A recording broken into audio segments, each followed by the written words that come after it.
Good morning. Kodanad തന്നെയാണുള്ളത്. നമ്മുടെ തെണ്ടിത്തിരിയലിൻ്റെ രണ്ടാമത്തെ ദിവസമാണ്.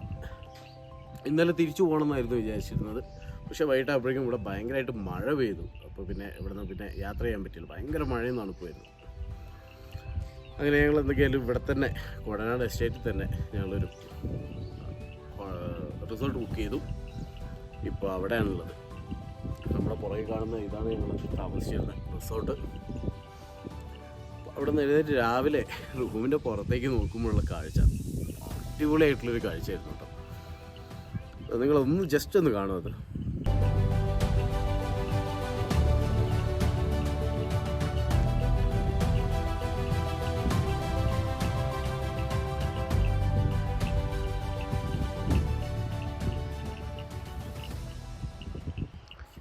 നമ്മളിതാ ഇവിടെ സംസാരിച്ചുകൊണ്ടിരിക്കുന്ന ആ ഒരു ടൈമിൽ തന്നെ ഇതുകൊണ്ട് പെട്ടെന്ന് ഇവിടെ കോടയൊക്കെ വന്ന് മൂടി. ചെറുതായിട്ടൊന്നുമല്ല, നല്ലതുപോലെയാണ്.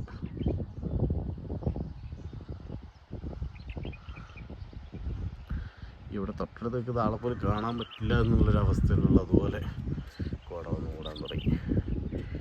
നമുക്ക് നമ്മൾ നേരത്തെ നല്ലപോലെ കണ്ടിരുന്ന ഡാമിനൊന്നും കാണാനേ ഇല്ല. ഞങ്ങളിപ്പോൾ ഒന്ന് ജസ്റ്റ് ഒന്ന് റൂമിൽ നിന്ന് പുറത്തേക്ക് ഇറങ്ങി. കോടനാട് വ്യൂ പോയിൻറ്റ് തൊട്ടടുത്താണെന്ന് പറഞ്ഞല്ലോ. ഞങ്ങൾ അവിടേക്കൊന്ന് പോവുകയാണ്. അതിനപ്പുറത്ത് ഭയങ്കരമായിട്ട് ക്ലൗഡ് ബെഡ് ഉണ്ടെന്ന് തോന്നുന്നുണ്ട്. അപ്പോൾ അതൊന്ന് ജസ്റ്റ് ഒന്ന് നോക്കാൻ വേണ്ടി അങ്ങോട്ട് ഇറങ്ങിയതാണ്. ഒന്ന് അവിടെ നിന്ന് പോയി നോക്കട്ടെ കേട്ടോ.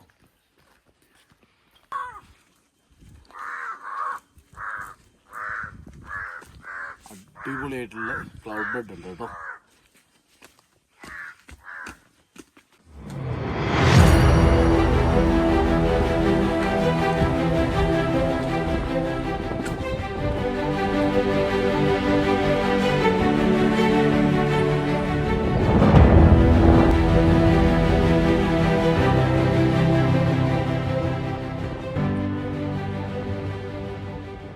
നമ്മൾ ഇന്നലെ ഇവിടെ വന്നിരുന്നു. വന്ന സമയത്ത് ഫുള്ള് കോടയായിരുന്നല്ലോ. രാവിലെ വന്ന സമയത്താണ് താഴെ കൊണ്ട് ഭയങ്കര ഭംഗിയുള്ള ഒരു വെള്ളച്ചാട്ടമൊക്കെ ഉണ്ട്. പക്ഷെ അവിടേക്ക് എൻട്രി ഇല്ല എന്നാണ് അറിഞ്ഞിട്ടുള്ളത്.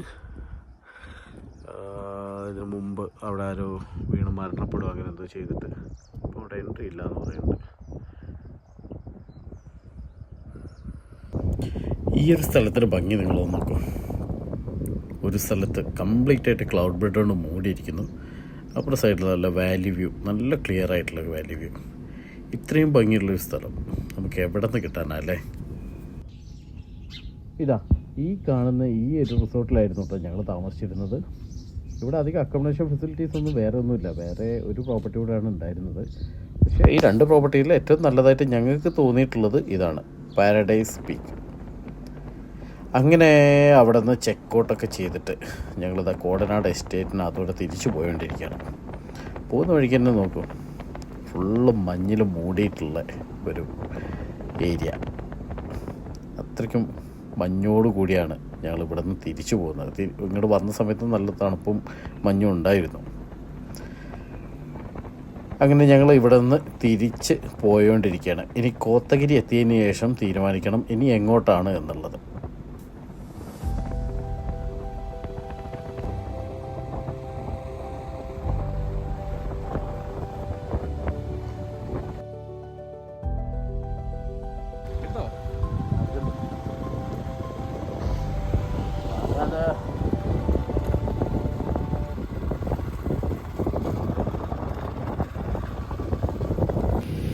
തെണ്ടിത്തിരിയലിൻ്റെ രണ്ടാമത്തെ ദിവസം. രാവിലെ റൂമിൽ നിന്ന് ചെക്കൗട്ടായതിനു ശേഷം ഞങ്ങളിങ്ങനെ അങ്ങോട്ടൊന്നും ഇല്ലാതെ ഇങ്ങനെ പോരുക തന്നെയാണ്. ഇപ്പോൾ വന്നുകൊണ്ടിരിക്കുന്ന മേട്ടുപ്പാളയം വ്യൂ പോയിൻറ്റിലെത്തി. ഞങ്ങൾ മേട്ടുപ്പാളയം വഴി ഒന്ന് കറങ്ങിത്തിരിഞ്ഞ് നടക്കാനുള്ള പ്ലാനിലാണുള്ളത്.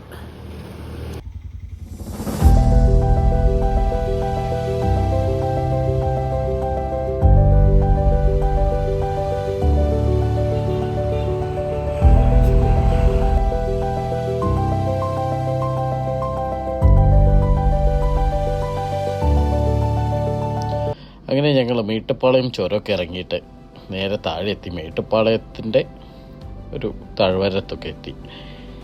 ഇതുവഴി ഇതിനു മുമ്പും ഒരു എപ്പിക്കായിട്ടുള്ളൊരു യാത്ര ചെയ്തിരുന്നു, ഒരു 1.5 വർഷം മുമ്പ്. അത് ഇത്തവണ ചെയ്തതിനേക്കാളും കൂടുതലായിട്ടുള്ള ലോങ് ആയിട്ടുള്ളൊരു യാത്രയായിരുന്നു. അന്ന് ഊട്ടിയിൽ നിന്ന് തുടങ്ങിയിട്ട് കൊച്ചി വരെയാണ് അന്ന് പോയിരുന്നത്. നമ്മളിപ്പോൾ മേട്ടുപ്പാളയം ടൗണിലെത്തി. ഇവിടെ എത്തിയപ്പോഴേക്കും ഭയങ്കര ചൂടും കാര്യങ്ങളൊക്കെ ആയിരുന്നു.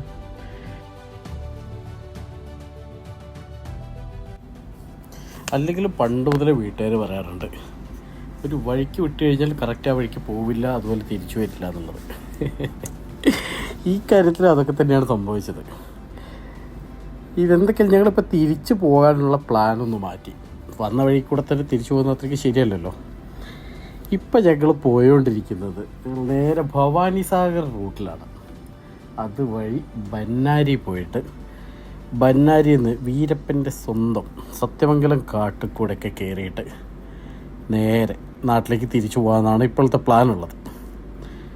ഇപ്പോൾ നമ്മൾ ആ ഒരു റൂട്ടിൽ യാത്ര ചെയ്തുകൊണ്ടിരിക്കുകയാണ്. ഇത് കണ്ടില്ലേ, തമിഴ്നാടിൻ്റെ മുഖമുദ്രയായിട്ടുള്ള റോഡ് സൈഡിൽ കൂടെ ഉള്ള പുളിമരങ്ങൾ. അതെല്ലാം പിന്നിട്ട് നമ്മളിതാ ഇപ്പോൾ എത്തിയിട്ടുള്ളത് ഭവാനി സാഗർ ഡാമിനടുത്താണ്. ലോകത്തിലെ തന്നെ one of the biggest earth ഡാമാണ്. മണ്ണുകൊണ്ട് ഉണ്ടാക്കിയിട്ടുള്ള ഡാമാണ് ഇത്. ഇറിഗേഷൻ പർപ്പസിന് വേണ്ടിയാണ് ഇത് ചെയ്തിട്ടുള്ളത്.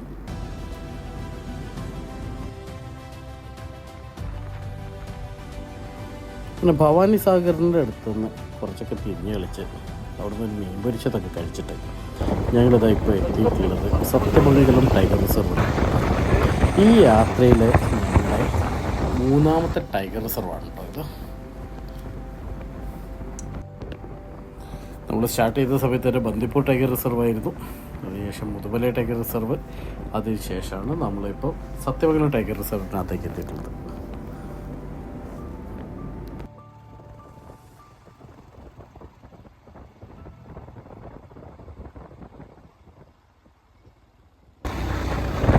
ഇത്രയും ടൈഗർ റിസർവ് കൂടെ പോകുന്നില്ല, പുലിനെ കടുവേനെ അത് കണ്ടിട്ടില്ലെങ്കിൽ.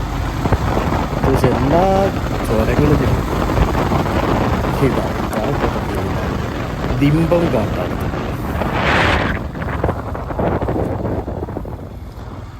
ഈ ഒരു ഗാർഡനകത്ത് ഉള്ളതെന്ന് പറഞ്ഞു കഴിഞ്ഞാൽ 27 ഹെയർ പിന്നുകളാണ്. കർണാടകയും തമിഴ്നാട്ടിനും ഇടയിലുള്ള പ്രധാനപ്പെട്ട ഒരു ചരക്ക് ഉപയോഗിക്കുന്ന പ്രധാനപ്പെട്ട പാത.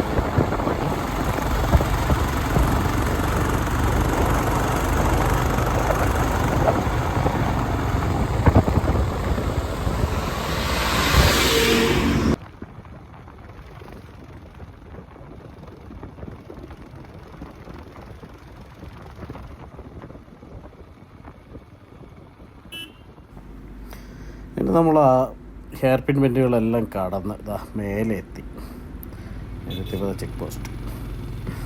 നമ്മൾ വീണ്ടും ഇതാ കർണാടകയിലേക്ക് പിന്നെയും പ്രവേശിക്കുകയാണ് കേട്ടോ. നമ്മൾ കേരളത്തിൽ നിന്ന് തുടങ്ങി കർണാടകയിൽ കയറി, കർണാടകയിൽ നിന്ന് പിന്നെ തമിഴ്നാട് കയറി, തമിഴ്നാട്ടിൽ നിന്ന് ഇതാ വീണ്ടും കർണാടകയിലേക്ക് എത്താം.